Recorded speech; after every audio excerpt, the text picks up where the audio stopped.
Tonight, a Colorado Springs woman keeping her father's legacy alive by continuing his well-known honey business. Jim Howe, a disabled Air Force veteran and father of two, lost his battle with COVID-19 a couple months ago.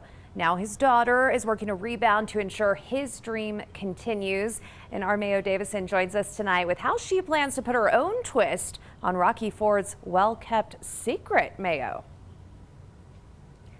Jim Howe was known by a lot of names, the Honey Man, Santa Claus, but Candace just called him Dad. He was known throughout Rocky Ford and Fountain for his big smile and even bigger personality. Now that he's gone, Candace hopes to keep a little piece of him here by continuing what he loved most, redneck honey.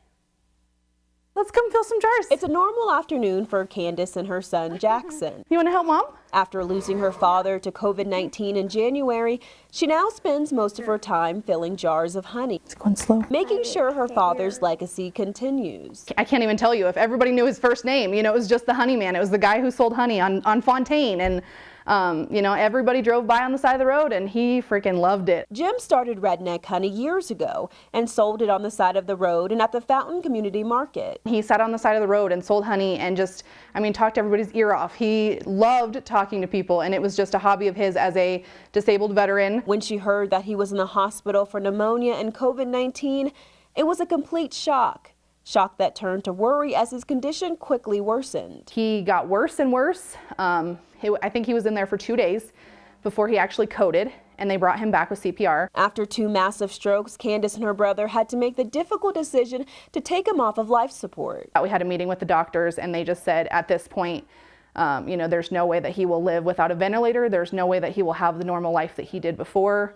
And he would be in a nursing home for the rest of his life, and that's not something he would have ever wanted. After he was gone, she says a lot of people reached out wishing to continue his business, but it was only right that she be the one to do so. I have a part-time job.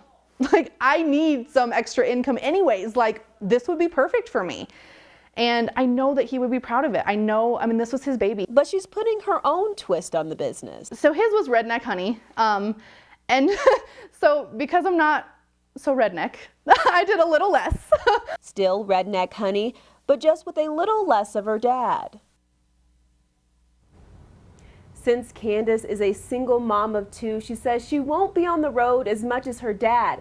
But for those interested in getting some honey, she says you can reach out to her via their Facebook page or website. I'll have that link in the online version of this story on KOAA.com. Always watching out for you, Colorado Springs. Mayo Davison, News 5.